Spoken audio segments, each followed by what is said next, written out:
नमस्कार, मैं वंदना अग्रवाल और आप देख रहे हैं राइट इंडिया प्लस। जैसे कि आपको पता है एमसीडी के चुनाव नज़दीक आ रहे हैं, हर तरफ चुनाव की राजनीति खेली जा रही है और आमतौर पे आपने देखा होगा दीवारों पे, घरों के गेटों पे जो पब्लिक की पर्सनल प्रॉपर्टी होती है उसके ऊपर आपको लगे हुए नजर आ जाते होंगे। आखिर आम आदमी पार्टी को, बीजेपी को या कांग्रेस को किसने हक दिया है पब्लिक की पर्सनल प्रॉपर्टी के ऊपर इस तरह की राजनीति खेलने का, अपने नाम के पोस्टर्स लगाने का? तो ऐसे ही कुछ सवालों को लेके इस वक्त हम मौजूद हैं मूलरबंद 96S में और हमारे साथ आम आदमी पार्टी के नेता डॉक्टर वीके जैन जी मौजूद है। चलिए इन सवालों के जवाब इन्हीं से लेते हैं। सर, सबसे पहले स्वागत है आपका राइट इंडिया प्लस पे।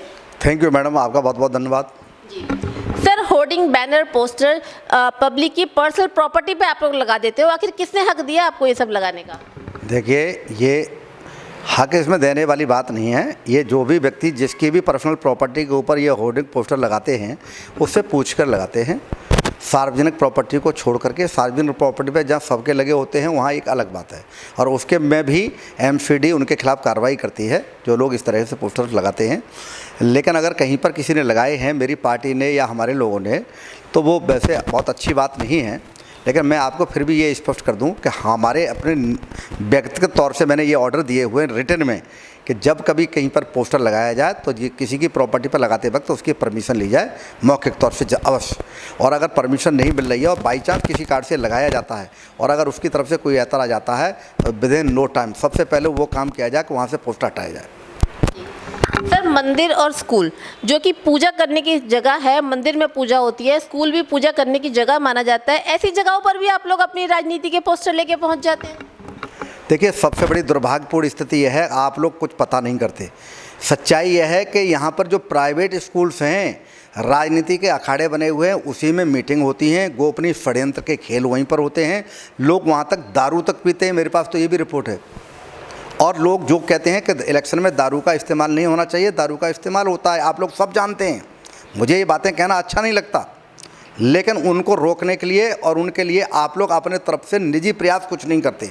उन लोगों से इस तरह के कुछ भी नहीं पूछते जो स्कूल वाले हैं कि ये स्कूल मंदिर है आपका, ये बच्चों का यहाँ पर एजुकेशन दी जाती है, आपके यहाँ ये काम क्यों हो रहे हैं और राजनीतिक ऑफिस वहाँ क्यों खोले जाते हैं? किसी भी प्राइवेट स्कूल के अंदर या सरकारी स्कूल के अंदर कोई भी किसी की निजी प्रॉपर्टी बेशक हो, लेकिन वहाँ पर राजनीतिक ऑफिस नहीं खोला जाना चाहिए, राजनीतिक मीटिंग की इजाज़त नहीं दी जानी चाहिए। अगर इजाज़त दी जाती है तो प्रशासन की ओर से उसकी स्पेशल परमिशन होनी चाहिए, लेकिन ऐसा है नहीं। जहाँ तक सवाल है कि यहाँ पर पोस्टर लगाने का, तो हम लोग जो है पोस्टर नहीं लगाते हैं, हमारे पोस्टर्स नहीं लगते हैं। और अगर कहीं आपको लगे हुए दिखाई देते हैं तो आप हमें बताइएगा, हम वहाँ से हटवा देंगे। और पूरी पार्टी में कुछ कार्यकर्ता ऐसे हो सकते हैं जिन्होंने परमिशन न ली हो, तो हम उनको भी इस बात के लिए आगाह करेंगे कि कम से कम वो इस बात का विशेष ख्याल रखें कि किसी मंदिर पर, स्कूल पर और ख़ास तौर से किसी की प्राइवेट प्रॉपर्टी पर कोई भी पोस्टर लगाने से पहले, होर्डिंग लगाने से पहले उसकी परमिशन लें। सर, आप एक गंभीर आरोप लगा रहे हैं कि स्कूलों में राजनीति करी जाती है और राजनीतिक ऑफिस बनाए जाते हैं। किस आधार पर? क्या आपके वार्ड में ऐसा कुछ है? देखिए, मैं व्यक्तिगत तौर से किसी की शिकायत करके जो विवादों को जन्म नहीं देना चाहता। सच है, ऐसा मुझे लग रहा है, ऐसा है, तभी तो मैं बोल रहा हूँ। अब जाकर के स्कूलों में, आप भी तो समाज का एक अंग हैं, आप भी लोकतंत्र का एक हिस्सा हैं, आप जाकर के देखिएगा क्या ऐसा है या नहीं है। किसी भी स्कूल के मेन गेट पर, स्कूल की बिल्डिंग पर एक ही पार्टी के अगर होर्डिंग लगे हुए हैं या वहाँ एक ही पार्टी के पोस्टर लगे हुए हैं या वहाँ कोई राजनीतिक मीटिंग हो रही है या वहाँ पर किसी तरह का ऑफिस खुला हुआ है, तो इस बात की जांच करना आपका भी तो कुछ काम है।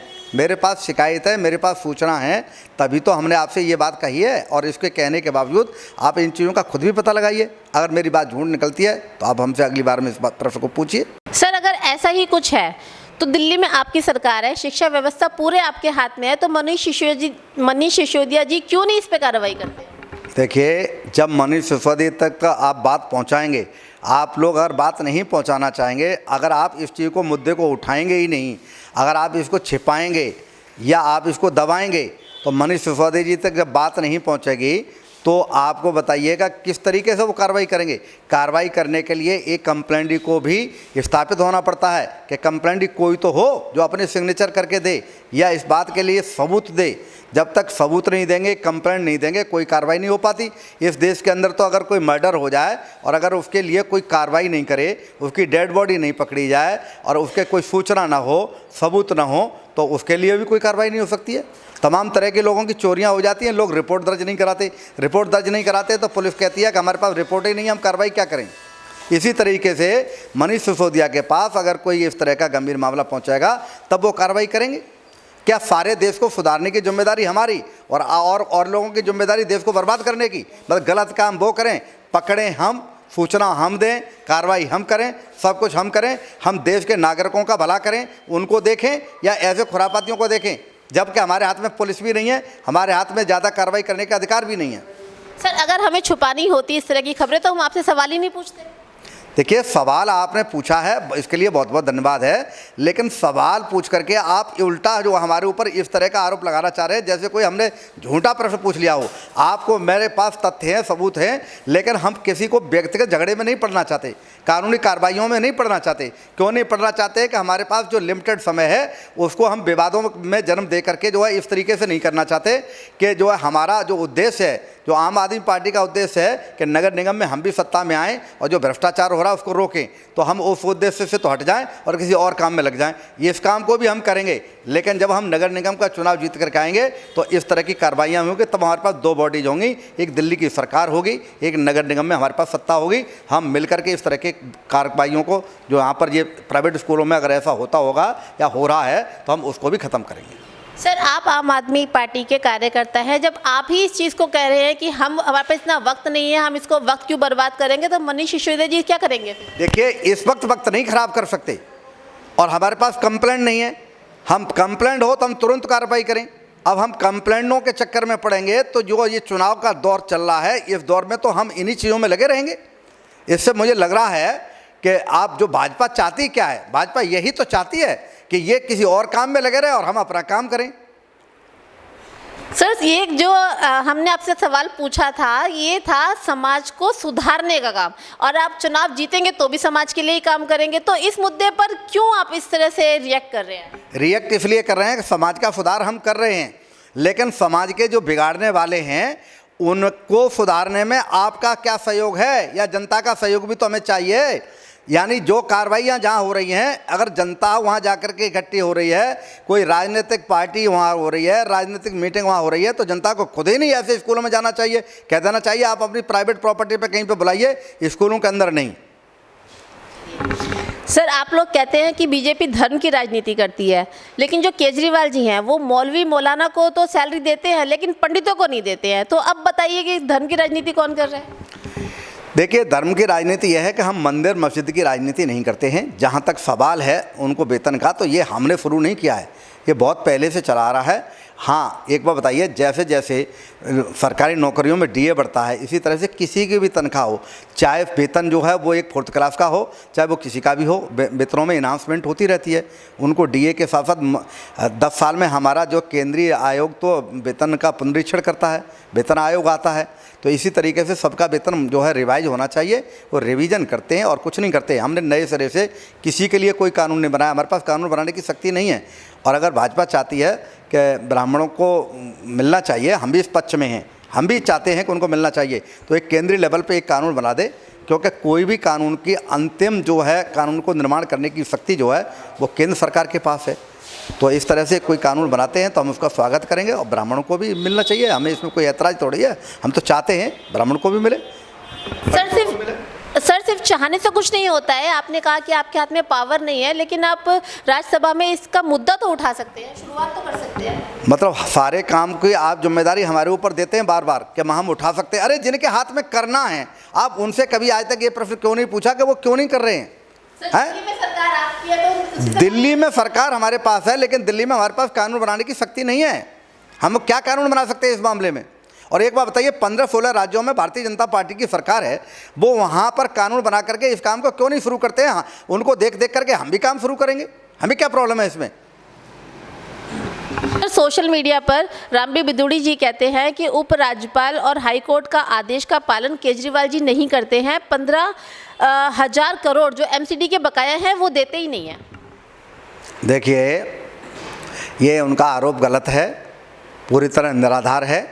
जहाँ तक सम्मान है अदालतों का, तो अदालतों का सम्मान तो भारतीय जनता पार्टी नहीं करती है। और ये उस बात से सबूत मिलता है कि एक टाइम था, आपने देखा था, 4 जज निकल करके आए थे और उन्होंने ये कहा था देश में कुछ भी ठीक नहीं हो रहा है, हमारे ऊपर देश का कर्जा है, इसलिए हम आपको बताने आए हैं। इससे बड़ा दुर्भाग्यपूर्ण स्थिति कभी नहीं रही। जब से देश स्वतंत्र हुआ है तब से लेकर के आज तक कभी जज की तरफ से इस तरह का वक्तव्य नहीं आया जैसा वक्तव्य इस सरकार के रहते हुए, भारतीय जनता पार्टी की सरकार के रहते हुए आया।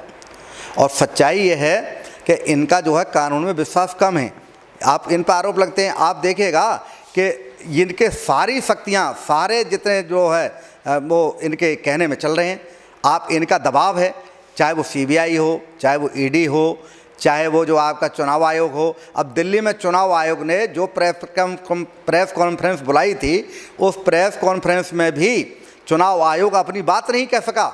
जिस प्रेस कॉन्फ्रेंस को एक दिन पहले सूचित किया गया, अखबार में बात आ गई और इसके बावजूद प्रेस कॉन्फ्रेंस बुला ली गई, लेकिन चंद मिनटों पहले भारतीय जनता पार्टी ने इस तरह की अपनी ताकत दिखा दी कि देखिए देश में सर्वे सर्वा में हमारी पूरी तानाशाही चल रही है, चुनाव आयोग भी हमारे बिना कोई काम नहीं कर सकता है। और एमसीडी के चुनावों की जो घोषणा होने वाली थी उसको भी रोक दिया गया है। आप कैसे कहते हैं ये किसी का सम्मान करते हैं? न्यायालय का सम्मान इनका ये नहीं करते, ईडी का ये सम्मान नहीं करते, और जो है सीबीआई का ये सम्मान नहीं करते।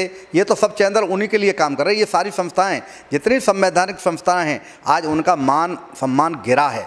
जो मान सम्मान उनका होना चाहिए था उसमें गिरावट आई है। और ये वो दौर है जो भारतीय जनता पार्टी के इस सत्ता के दौर में लोकतांत्रिक शक्तियाँ कमज़ोर हो रही हैं, लोकतंत्र कमज़ोर हो रहा है। लोकतंत्र वो मजबूत होता है जहाँ सभी शक्तियाँ, जब सभी संस्थाएँ, संवैधानिक संस्थाएँ अपने नियमों के तहत, अपनी पावर के तहत काम स्वतंत्रतापूर्वक कर सकें। ऐसा है नहीं देश के अंदर। सर, आप लोग बीजेपी पे आरोप लगाते हैं, बीजेपी आप पे आरोप लगाती है, जस्ट लाइक अ सैंडविच, और जनता बीच में सैंडविच की तरह दबती चली जा रही है। देखिए, जनता की बात नहीं है। भारतीय जनता पार्टी जो है केवल जो है हिंदू मुस्लिम की राजनीति करती है और इसलिए वो सत्ता में बनी हुई है, इसलिए वो सत्ता में आती है। देश के अंदर बहुत बड़ी संख्या में हम हिंदू लोगों की संख्या है और हम हिंदू लोग जो है वो जब बात बंटवारे पर आती है तो निश्चित तौर से एक हिंदू के साथ जाता है, और जब एक हिंदू के साथ जाता है तो वो देश की बात जो पीछे छूट जाती है, विकास की बात पीछे छूट जाती है और अन्य बातें पीछे छूट जाती हैं। सिर्फ बात है वो दिखाते हैं कि मुस्लिम राज स्थापित हो जाएगा, देश पर खतरा मंडरा रहा है। तो अब जब हिंदू लोग इतना टाइम नहीं लगाते उस बात को समझने में कि क्या वास्तव में खतरा मंडरा रहा है। आपको एक बात बता दूँ, देश पर किस बात का मुसलमानों से खतरा है। इस देश के अंदर इतने वर्षों, 700 साल जो मुसलमान का राज रहा, तब जो है हिंदू खतरे में नहीं रहा। 300 साल अंग्रेज राज कर गए, तब हिंदू खतरे में नहीं रहा। 75 साल से स्वतंत्रता को हुए 75 साल हो रहे हैं और हिंदू खतरे में नहीं रहा। 2014 से मोदी जी की सरकार आई और हिंदू खतरे में आ गया। अब तो वो इसी बात पर वोट दे रहा है कि भाई हिंदू खतरे में है। तो भाई इस तरह का काम नहीं करना चाहिए। देश को आगे बढ़ाने के लिए कोई खतरा देश में हिंदुओं को नहीं है।